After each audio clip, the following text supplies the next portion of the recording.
সুপ্রিয় শিক্ষার্থী, আসসালামু আলাইকুম। আরিফস একাডেমির পক্ষ থেকে তোমাদেরকে জানাই শুভেচ্ছা। আশা করি তোমরা ভালো আছো এবং সুস্থ আছো। আজকে আমি তোমাদের গণিত বইয়ের পৃষ্ঠা নম্বর 23-এর যতগুলা অঙ্ক আছে সবগুলো সমাধান করে দেবো, ঠিক আছে? তাহলে চলো প্রথমে আমরা 9 নাম্বারটা দিয়ে শুরু করি, ঠিক আছে? তো দেখো 9 নাম্বারে বলছে যে কি আমির হেলাল, ফাতেমা এবং জামিল, ঠিক আছে? তাহলে এরা 4 ভাই বোন মিলে তাদের বাসার জন্য আসবাবপত্র কিনতে একটি দোকানে গিয়েছিল, ঠিক আছে? তাহলে নিচের চিত্রে দেওয়া অনুযায়ী ওখানে তোমাদের বইয়ে চিত্র ছিল, ঠিক আছে? তো চিত্র তো আর আমার এই খাতায় আঁকা সম্ভব না, ঠিক আছে? তার জন্য আমি চিত্রটা আঁকিনি, ঠিক আছে? তো দেখো তাহলে বলছে মূল্য অনুযায়ী দুইটি খাট একটি আলমারি এবং 6টি চেয়ার কিনলো, ঠিক আছে? তাহলে 2টি খাট কিনেছে, একটি আলমারি কিনেছে আর 6টি চেয়ার কিনেছে। তো বলছে মোট মূল্য 4 ভাই বোন সমান ভাগে ভাগ করে দিল, প্রত্যেকে কত টাকা করে দিল, ঠিক আছে? তাহলে প্রত্যেকে কত টাকা করে দিবে সেটা আমাদেরকে বের করতে হবে। তার আগে তাহলে আমরা কি করতে হবে, প্রথমে এই যে 2টি খাট এবং একটি আলমারি ও 6টি চেয়ারের মূল্যটা আমাদেরকে আগে বের করে ফেলতে হবে, তাই না? তো দেখো এখানে একটি খাটের মূল্য দেওয়া আছে, একটি আলমারির মূল্য দেওয়া আছে এবং একটি চেয়ারের মূল্য দেওয়া আছে। তো প্রথমে আমাদেরকে 2টি খাটের মূল্য বের করতে হবে, ঠিক আছে না? তো দেখো সমাধান, ঠিক আছে?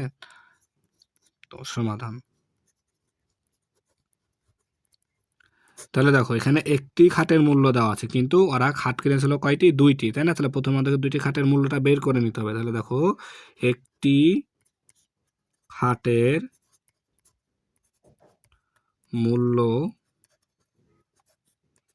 সমান 16,450 টাকা, তাই না? এরপর দেখো তাহলে 2টি কিনেছিল, তাহলে অতএব 2টি খাটের মূল্য সমান 16,450 গুণ 2 টাকা, তাই না?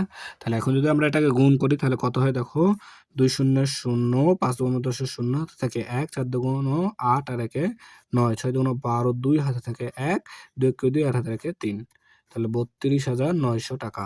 তাহলে এটা খাটের মূল্য আসলো, কয়টি খাটের, 2টি খাটের মূল্য চলে আসলো। এখন আমাদেরকে দেখো একটি আলমারি আর একটি আলমারির মূল্য তো দেওয়াই আছে, তাহলে আমাদেরকে 6টি চেয়ারের মূল্য বের করতে হবে। তাহলে একটি চেয়ারের মূল্য দেওয়া আছে, তাই না? তাহলে এখানে আমরা লিখবো কি, প্রথমে যে একটি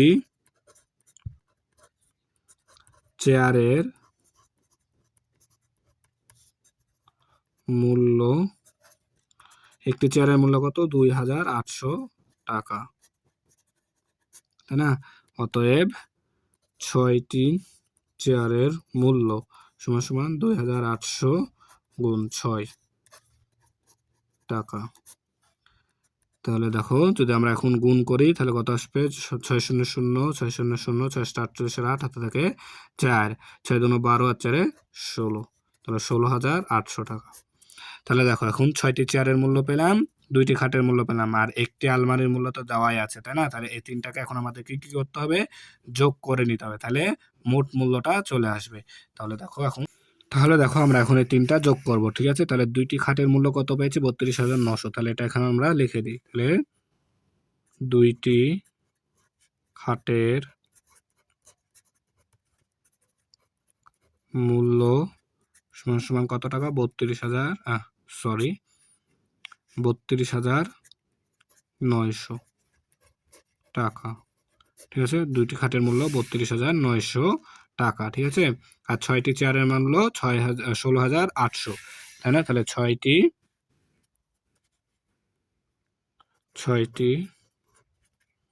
চেয়ারের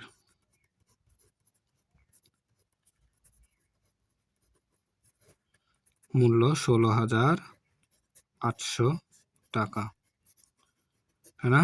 আর এখানে দেখো একটি আলমারির মূল্য আমাদের দেওয়া আছে, তাহলে 27,500, একটি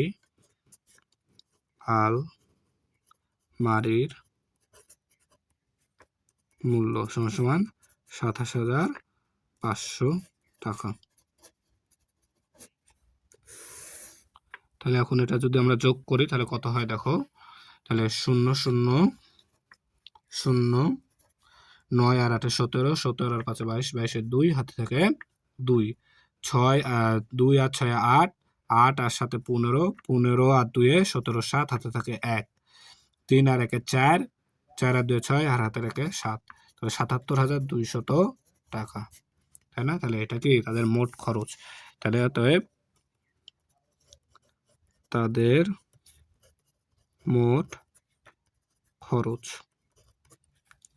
তাহলে তাদের মোট খরচ হলো ৭৭,২০০ টাকা, তাই না? তাহলে তারা 4 ভাই বোন মিলে তো এখন এই ৭৭,২০০ টাকায় দোকানদারকে দেবে। তাহলে আমাদের প্রশ্ন ছিল যে মোট মূল্য 4 ভাই বোন সমান ভাগে ভাগ করে দিল, তাহলে প্রত্যেকে কত টাকা করে দিল। তাহলে এই 4 দ্বারা ৭৭,২০০কে ভাগ করে দিতে হবে, তাহলে আমাদের উত্তর চলে আসবে, তাই না?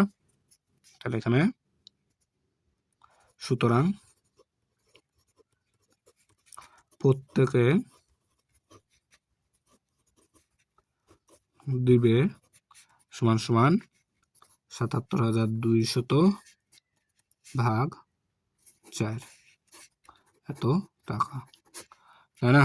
তাহলে দেখো যদি আমি নিচে ভাগ করি, তাহলে দেখো ৭৭,২০৪, তাই না? তাহলে এপারে একটা যাবে, তাহলে একবার যায়, 4 একে 4, তাই না? তাহলে 7 থেকে 4 বাদ দিলে 3, তাহলে যায় না, তাই একটা 7 নামাইলাম, তাহলে 4 নং 36, 7 থেকে 6 বাদ দিলে 1, তাহলে যায় না, তাই 2 নামাই নেবো, তাই না? তাহলে 3 4 12, 0, তাহলে এই শূন্যটা নেমে যাবে, তাহলে শূন্যকে ভাগ করতে হলে কি করতে হবে, 4 শূন্যে 0, আবার এই শূন্যটা নেমে যাবে, 4 শূন্যে 0, তাহলে 0, তাহলে 19,300 টাকা করে দিতে হবে, 19,300,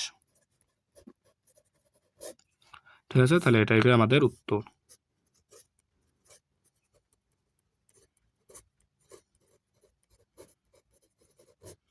ঠিক আছে? তাহলে আশা করি তোমরা বুঝতে পেরেছো, ঠিক আছে?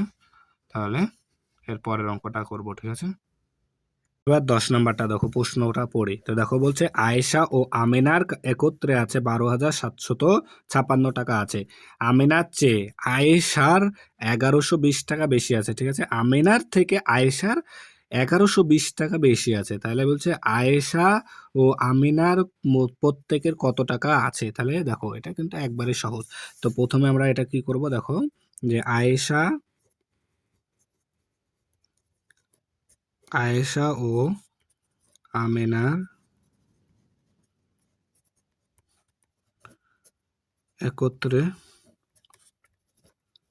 আছে সমান সমান 12,756 টাকা।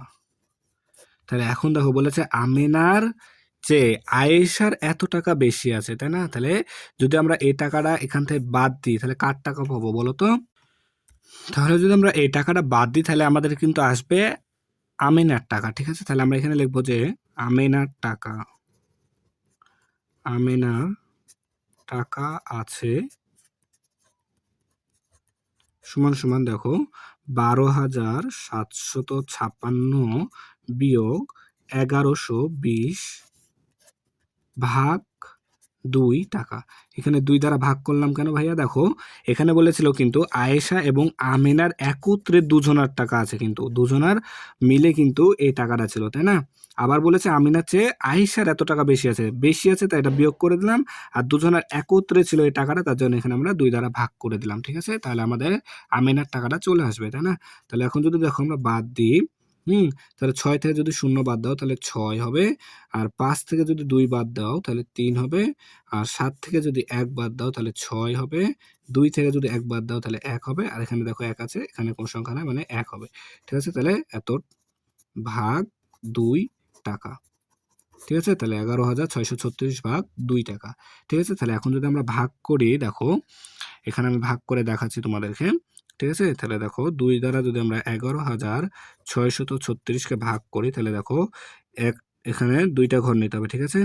তাহলে দেখো 5 দুগুণ 10, তাহলে বাদ দিলে 1 থেকে 0 বাদ দিলে 1, আর এখান থেকে 6 চলে আসবে, 8 দুগুণ 16, ঠিক আছে? এখন 3 নেমে যাবে, তাহলে দেখো 1 বাদ যায়, 2 একে 2, 3 থেকে 2 বাদ দিলে 1, 6, তাহলে 8 দুগুণ 16, ঠিক আছে? তাহলে 0, তাহলে 5,818 টাকা, ঠিক আছে? তাহলে এই টাকাটা কার আছে? আমেনার আছে, ঠিক আছে? এখন আমাদের প্রশ্নে কিন্তু বলেছিল যে আয়েশার কত টাকা, আমেনার চেয়ে আয়েশার এত টাকা বেশি আছে, তাহলে আমরা এখন লিখবো অতএব আয়েশার টাকা আছে সমান সমান 5,818 যোগ, কারণ কি বেশি বলেছে আমেনার থেকে, তাহলে যোগ করে দিলাম ওই আমেনার টাকার সাথে 1120 টাকা। ঠিক আছে না? তাহলে দেখো যদি যোগ করি তাহলে কত হবে দেখো, 8 আর 0 যোগ করলে 8, 1 আর 2 যোগ করলে 3, 8 আর 1 যোগ করলে 9, তারপর আছে 5 আর 1 6, তাহলে 6,938 টাকা। তাহলে দেখো আমেনার টাকা আছে 5,818 টাকা এবং আয়েশার আছে 6,938 টাকা। ঠিক আছে, তো তোমরা এখানে উত্তর লিখে দিবা। উত্তর লিখবা যে কি, যে আমেনার আছে 5,818 টাকা এবং আয়েশার আছে 6,938 টাকা। ঠিক আছে, তাহলে আমাদের সমাধানটা কি হয়ে যাবে। ঠিক আছে, তাহলে আশা করি তোমরা অঙ্কটা বুঝতে পেরেছো। ঠিক আছে, তাহলে আজকে এই পর্যন্ত। ভিডিওটি ভালো লাগলে অবশ্যই লাইক কমেন্ট শেয়ার করতে ভুলবেন এবং পরবর্তী ভিডিও সবার আগে পেতে আমাদের চ্যানেলটি সাবস্ক্রাইব করে রাখো। আল্লাহ হাফেজ, আসসালামু আলাইকুম ওয়া রাহমাতুল্লাহ।